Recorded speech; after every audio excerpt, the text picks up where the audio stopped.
We'll take an example of that as well.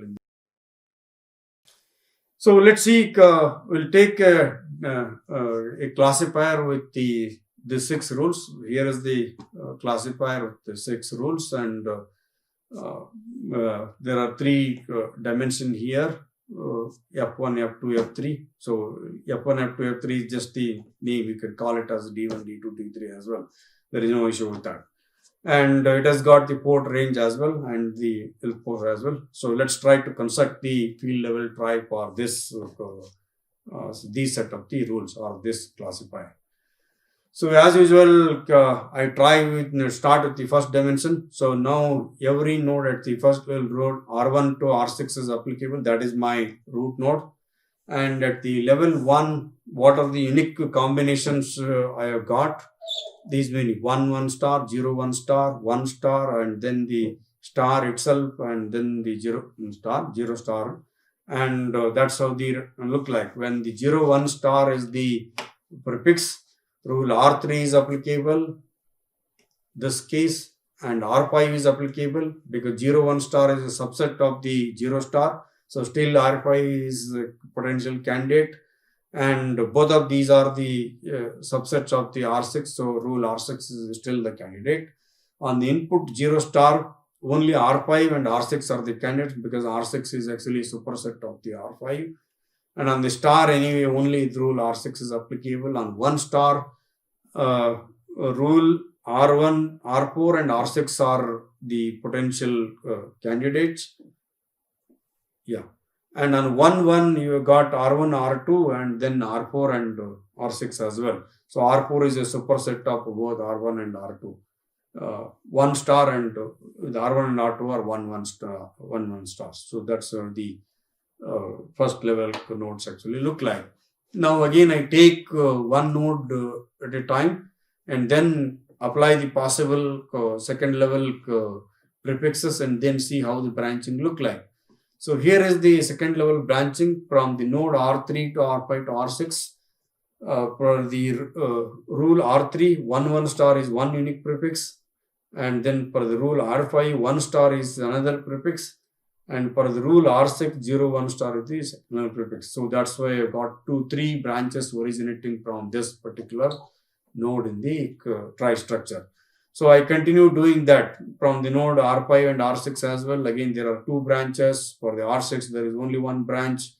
And again, from the R4 and R6, there are 2 different branches, one to the R6 and one to the R4. And there are 3 different branches from the, in fact, 4 different branches from this particular node, the second level set of the nodes. So this is how you construct the right. Now all the unique combinations for the level 2 are also taken care. Now let's add the third level dimension into the same trie structure and then see how they look like. So from the second level division R3 to R5, what it says is when the rule R3 is applicable, the port number need to be 3. So only then the rule R3 is applicable. So with the level 3, I added the node with the node level 3 and the edge level node level R3 and the edge level 3. And for the remaining cases, so what is the rule? R5 says it is 1 to 5, but the 3 is more specific than the 1 to 5 range. And R3's prefixes, these two are also supersets of the R5 as well. So 3 is more specific. So I rule R3 is more specific. I separated it out. For the remaining set of the cases, what are those? Between when the port number is 1 and 2 and when the port number is 4 and 5, I need to use this rule R5 to classify that particular packet. So that is why I wrote this 1 to 2 union 4 to 5 as one branch for this particular node. And I continue doing this. So for the rule R5, again 1 to 5 is there, so that is fine. For the rule R6, only 10 is required, so that is fine. For rule R4, only 15 is required, that is fine. And for the rule R1 and R2, there is an overlap. So R1 is a subset of the rule R2. When the 6 is there, so I'm going to take the I'm going to classify that particular packet with the rule R1. That's what the label. And when the range is in between 4 to 5, excluding the 6, and then 7 to 8, I'm going to apply the rule R2. And similarly, from this branch, entire 4 to 8 range, when the prefix at the first level is 1 1 star and 0 0 star, and then in between port number can be any between 4 to 8, then I apply this particular rule R2 and then do the classification. So that's how you segregate. If there is an overlap, then you look at the more specific rule sets and give them the preference, take out that branch separately, and the whatever is the remaining portion is there, that is actually used for the other possible rule set that are there in the structure. So that is how we actually construct the field level trie. This is basically you start with all possibilities, then slowly segregate what are the rules that are potential candidates applicable for this particular prefix combination and the port number combination in the sets. Okay, so with that, we'll end the discussion on the trie structure, and we move on to the another kind of the interpretation for the same packet classifier. So this interpretation or the analysis is based on the geometric notation of the classifier. What we did is, assuming all the dimensions are having the prefix values as the prefix values in each of the dimension. So you can think of this as multi-dimensional hypercube, and then if a packet comes and the classification action is basically finding out which of the hypercube in the entire structure, multi-dimensional structure, this point is actually particularly falling in. So that is what there are nice geometric algorithms which can actually find out in which of the hypercube the particular point is actually falling into. So although we don't look into those geometric algorithms such, but what is the notion behind how do we interpret this classifier rules into that geometric interpretation, that we will take a look into in this particular discussion. So let's say again we'll take a simple example on the two dimension D1 and D2, and the classifier has got rule R1 has got 0 0 star and then a 1 1 star, and rule R2 has got 1 0 star and then a 1 1 star, and rule R3, let's say this is star and then 1 1 star. So what I do is, there are two dimensions, and now I need to look into this is a point falling in the two-dimensional space. So let me draw one dimension for a particular this, let me call it as a D1, and then this dimension D2 is on the y-axis. So I'm going to divide this x and y-axis into several ranges, and looking at the prefixes, I'm going to mark this particular area is actually falling into this particular prefix. That's what the geometric interpretation is. So here I'll start with on the x-axis a value with 0 0 0 0, and then divide this into 4 phases from this area to this area. The values with the prefix 0 0, and these two bits are varying. So I have 0 0 0 1, 0 0 1 0 in between, and 0 0 1 1. So the moment I cross this area, I got 0 1 and then double 0. This will continue up to 0 1 and 1 1. When I cross this area, this is 1 0 double 0. This is 1 0 1 1, 1 1 double 0, 1 1 1 1 or 1. This is the division for the first dimension. Is the prefixes actually fall into one of these regions. So for example, 0, 0, where exactly the region 0, 0 is falling. So particularly in this range, these 4 values are having the prefix 0, 0 star. So these 4 values. Similarly, on the y-axis as well, I'm going to create such similar division. This is 0, 0 up to 1, 1, 0, 1, 0, 0, and 0, 1, 1, 1, and this is 1, 0, 1, 0, 0, 0, this is 1, 0, 1, 1, and 1, 1, 0, 0, 1, 1, 1, 1. And I can draw a line from here to here, here to here, here to here, and here to here, and also the vertically from here to here, here to here. So this is a 2-dimensional grid, and what it is saying is, looking at the prefixes on the dimension D1 and D2, we need to identify what is the particular region on which this particular point is actually falling. So for example, let's take the case of the R1 is 0, 0 star, and then the dimension D2 is 1, 1 star. So where exactly on the dimension D1 0, 0 star is appearing? So it is these 4 values are this particular range from 0, 0, 0 to 0, 0, 1, 1. So this range is actually indicating 0, 0 star, and the second dimension on the y-axis it is saying 1, 1 star. So where exactly 1, 1 star is? These 4 values are indicating 1, 1 star.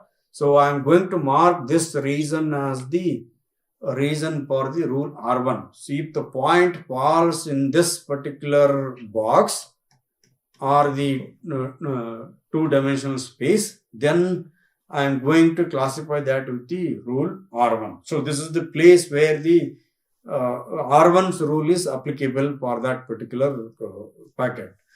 Similarly, for the rule R2 says the dimension D1 says 1, 0 star. Where exactly is 1, 0 star? This is the region where 1, 0 star is there in the x-axis on the dimension D1. And the second dimension is still 1, 1 star. 1, 1 star is in the same region. So this is your rule R2. This entire range is R2. And if you come to the rule R3, the dimension D1 says this is star. So what is star? Everything from here to here is star. But the dimension D2 says still it is 1, 1 star.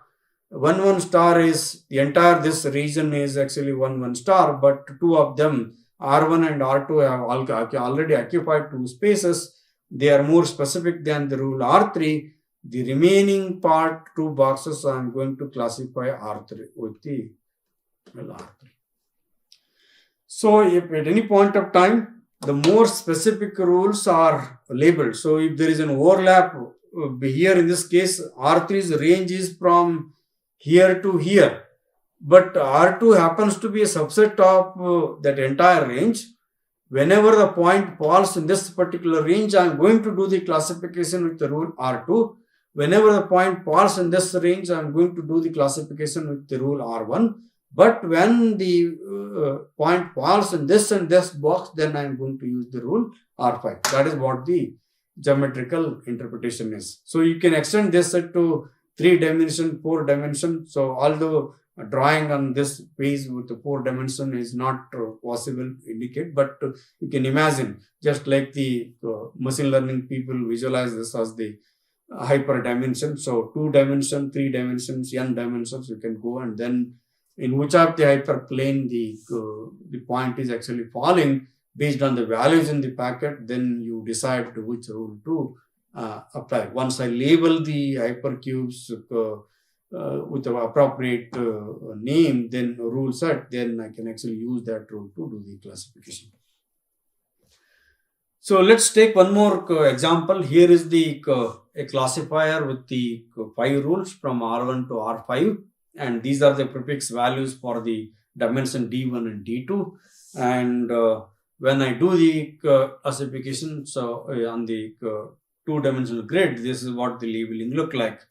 So rule R1 is 0, 0 star. So this is the 0, 0 star region, and the dimension D2 is also 0, 0 star. This is the region where it is 0, 0 star. So that's why I labeled it as R1.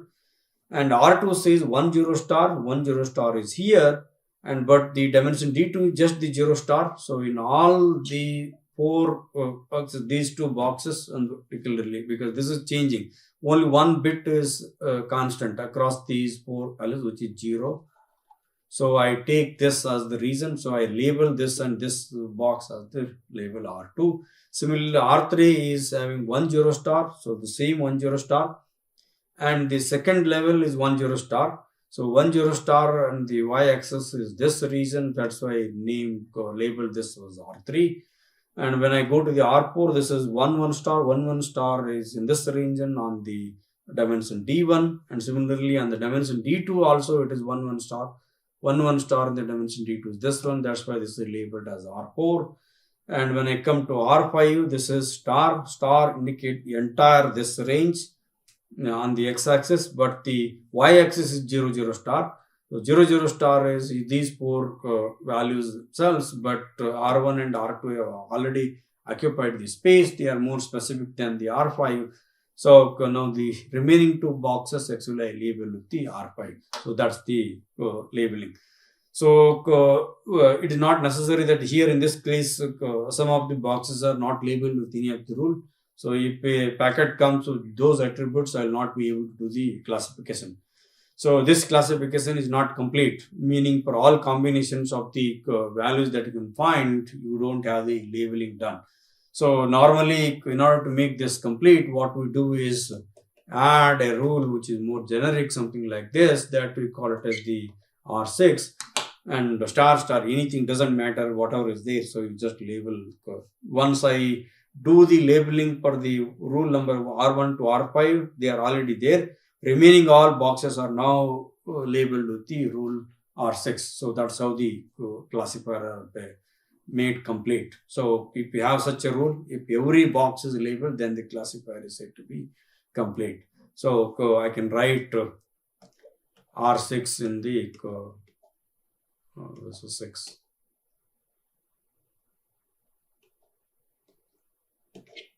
And remaining all boxes. Now this classifier is complete. So maybe we'll take one more example. Here is a classifier with the 7 rules. I think we used this example earlier as well. And if you take this classifier 7 rules, how the on the 2-dimensional space the labeling would look like.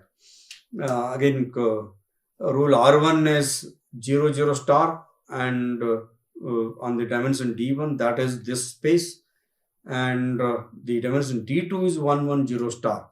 So you can see this 1 1 0 star. 1 1 0 is only for these 2 cases values the 1 1 0 star is applicable. So that's why I labeled this with only and but for the remaining cases R2 is applicable. It is still R2 is on the dimension D1 is 0 0 star, which is still this space, but it is 1 1 star. 1 1 star is applicable in the entire range, but 1 1 0 star is a subset of 1 1 star. So that's why this is more specific. Then I have labeled it with R1, and the remaining space of the same box is labeled with the R2. And similarly, for the R3, it is 1 0 star, 1 0 star is here. And on the y-axis, this is 1 star, 1 star is applicable from here to here. That's why these 2 boxes are labeled with the R3. And for R4, this is 0 star, 0 star is applicable for these 2 cases. And then 1 0 star, R5, R4, this is 0 1 star. So 0 1 star is applicable in this range. These 2 are labeled with the 0 1 star, R4. And for R5, it is 1 0 star and with the 0 star. So these 2 are labeled with the R5. And for R7, this is the star, entire range. And then the y-axis is 0 0 star. So entire these 4 boxes are labeled with the classifier rule R7. So that's how you build the geometric interpretation for the classifier. So that is one kind of the interpretation that you can bring. And if you have an algorithm which can find out in which of the hyperq space the box, the point is actually falling. Point means the attributes, whatever you are picking from the packet and where it is actually falling. You actually use that particular rule, whatever action that particular rule says, you apply that rule to that particular packet. So you can use this interpretation to do the classification. And we also saw some of the heuristic mechanisms earlier as well. But those are not the only heuristics that you can use. There are other heuristic based algorithms that we can use to do the packet classification mechanisms. So here is one. Let's take the simple example. Here is the classifier with the 6 rules, and there are 2 dimensions. So dimension D1 is the destination IP and dimension D2 is the destination port number. And this is the action that you need to take on this particular rule set. So what optimization that this heuristic algorithm brings is, it is based on the observation that some of the field values for certain rules are common. So for example, rule R1 to R3 has the same set of the destination IP address, but with change of the port number values. And similarly, rule R4 to R6 has got the same set of the destination IP address, but the port numbers are changing. Can we exploit this kind of mechanism? This is not very uncommon. So if you have for different applications, you want to treat them differently. For the different port numbers, you want to assign different priority and actions as specified in this action list. When the port number on the same destination IP address, when it is 80, then you take this action. When it is the port number port 21, you drop. Port number 25, you drop. So that differentiation, the rules can actually specify such kind of the differentiation. Now, can I exploit this kind of the rule sets in my classifier and build some kind of the structure which actually allows me to do the lookup quite quickly, number of the comparisons quite quickly, and then do the classification or decide which action to take. So, given the classifier is there and the rules are there, what I do is I'm going to extract the unique destination IP fields or the prefixes from that rule set. And then in this case, if I want to do the matching, when the IP address 10.10.10.10 is there, this is the 32-bit field, but it is repeating 3 times. Can I use this comparison to instead of doing if this rule fails, then I need to go and examine this one and so forth. So can I reduce the storage structure? This is not going to not only take the storage structure more storage. I need to store this structure 3 times because the IP address is appearing 3 times, and then the port numbers as well. So I can bring a slightly optimized version of this question, which is by instead of storing the IP address 3 times, I am going to store 1 time and then take an index to the second level table. And using the label in the second level table, I am going to do the classification. So let's take a look at how it look like. So I'm going to transform this every action that I'm having in this particular action field, I'm going to assign a number. So what is that number? Send to port number 3 is the action number 4. Drop is action number 5. So wherever drop is there, I'm going to write 5. And then send to port number 3 is action 4. And then send to port number 11 with the priority is action number 6. So the labeling is done.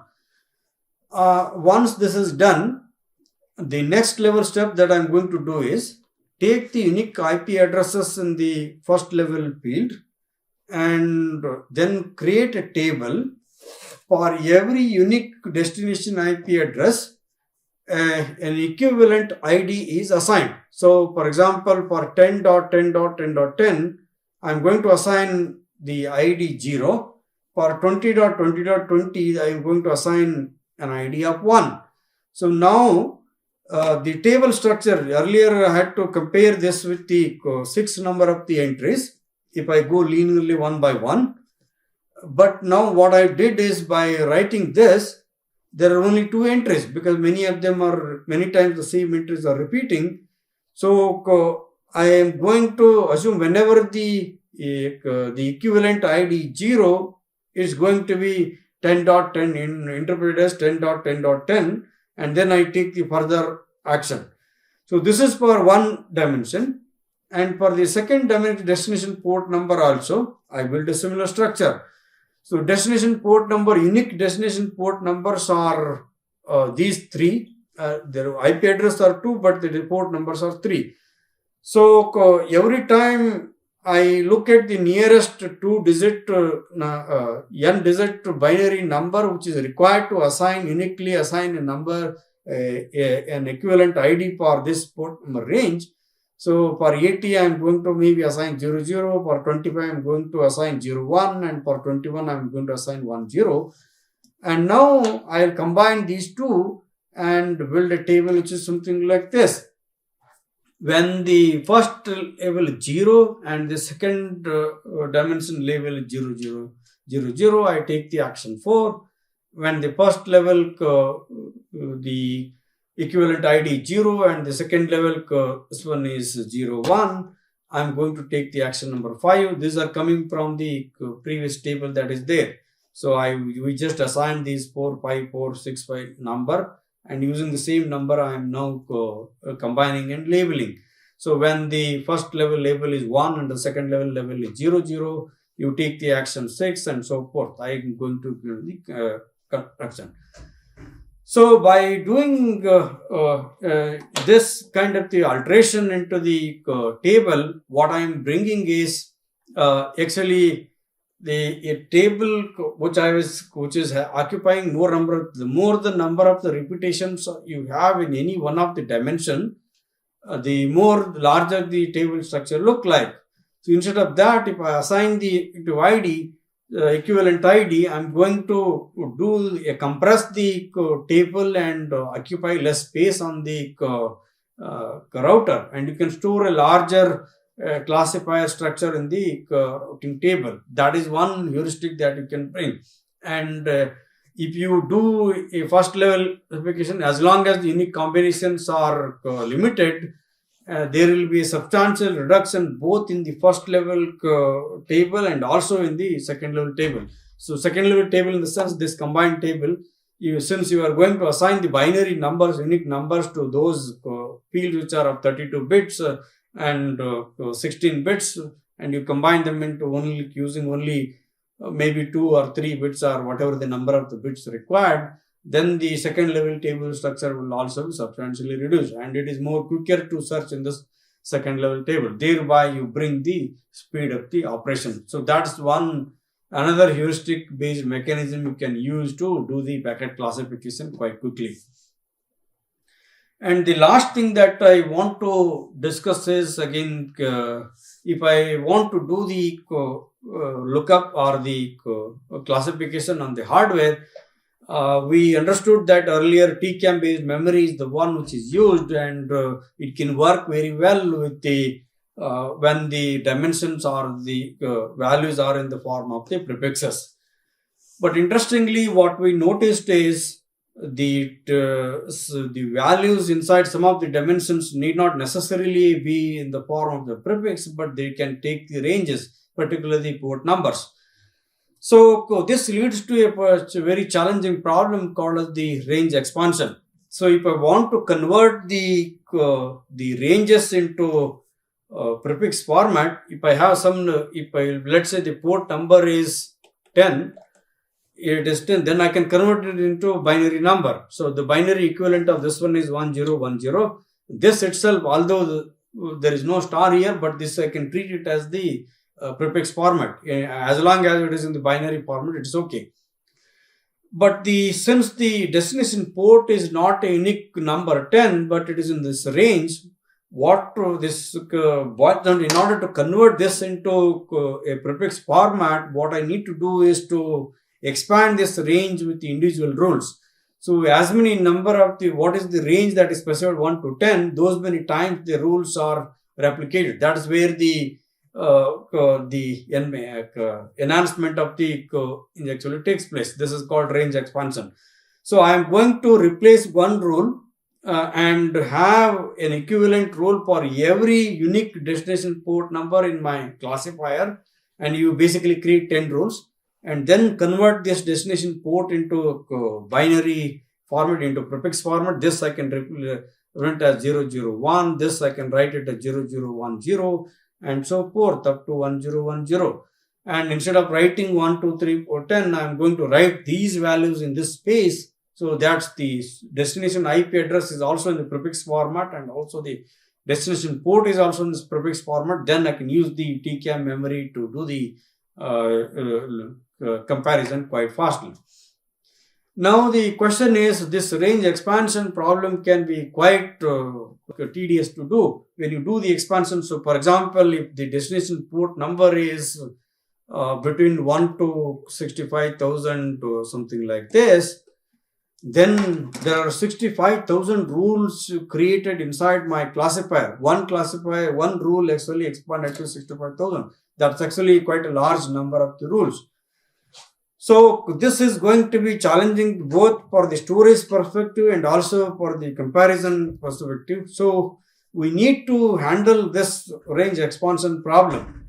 And one way to do the handling that expansion is to compress, look for the opportunities to merge the rules inside the table, and then see, as long as the action taken on that one is common, you can keep merging the rules which are adjacent, and then try to bring down the overall number of the rules. So let's say, take the example, what kind of the prefixes can be merged. So here is one prefix which is 0010. And the second prefix is, let's say, 0011, and these two are differing by 1 bit. As long as the action taken for these two cases is common, what I can do is I can replace these two rules with a star and then take the action 5. I am going to basically look for such merging opportunities. As long as the action taken is common, I can keep merging them and get a prefix which is smaller. And also the overall number of the rules should be reduced by virtue of that. What I cannot merge is, if I have a rule which is in this format, although these two are differing by 1 bit, this I cannot replace it by another. So only the least significant bit in this area, which is, this is not possible. This is okay, but this is not okay. So like this, I am going to merge the adjacent rules inside my classifier and then get a reduction on the number of the rules. So let's go back to the same example. If my port number range is in between 1 to 10, how many number of the unique prefixes that I'm going to get? So as I said, there are 10 rules that are created for this one. So let me convert those into the binary: 001, 0010, 0011, 0100, 0101, 0110, 0111, 10000, 10, 0110. Okay, so this is the set of binary values that I get. Now I can see what are the rules that, what are the adjacent values that I can merge. So for example, these two can be merged. They are differing by 1 bit. I get a smaller prefix 001 star, and these two can be merged to get a prefix 010 star, and these two can be merged to get 011 star, and these two can be merged to get 100 star, and this is 1010, and this is 0001. So from the 10 prefixes which is there in the previous case, now we landed up into to 6 prefixes. Now, are there any further compressions possible? So there is one more possibility. These two can be merged to get 01 star, because these two bits are pairing. As long as the accent is common, I can get this prefix as a 01 star, and this is 0001, 001 star, and this is 100 star and 1010. So these are the 5 unique prefixes that I get. As long as the accent for all of them are common, I can use these 5 rules instead of the 10 rules in the table. This is called as the TCAM range expansion handling. So how the table look like? So I started with 1 rule, and destination port number was in this range. I expanded it to 10, and now by virtue of merging the prefixes in the previous example as I wrote, so you get these 5 unique prefixes, and I'm taking the action 5. That's how you actually reduce the number of the entries to be stored in the TCAM memory, and by virtue of that you are able to accommodate more number of the rules in the classifier, and you can still use the TCAM memory to do the search operation, which rule to apply. That is exactly the same as that the lookup operation, which we have already seen in the previous lecture. So that is how you handle the different rules and do the classification. So let me do a quick summary of what we studied. Classifier is a collection of rules. Classifier is denoted as with the capital letter C, and every rule has got a predicate and an action, and then the predicates are coming from the attributes of the particular packet, be it the source and destination IP address, protocol field, port numbers, and so forth. And we said that there are different ways you can build different data structure to do the this classification action. One is the trie-based structures. We saw the hierarchical tries and a couple of optimization, particularly set prune trie and the Grid-Trie. And then we also saw a different kind of the trie structure, which is doing the every classification based on the unique attributes in every field. And then that is, we call it as a field level trie. And then we also looked at the heuristic approaches to do the further optimization. And finally, we looked at the how can we use the TCAM based memory and how to handle the range expansion when we do the when we convert the rules with the port number ranges into the prefix format. So this is all about the packet classification. So in the next lecture, we'll come back and discuss something else in the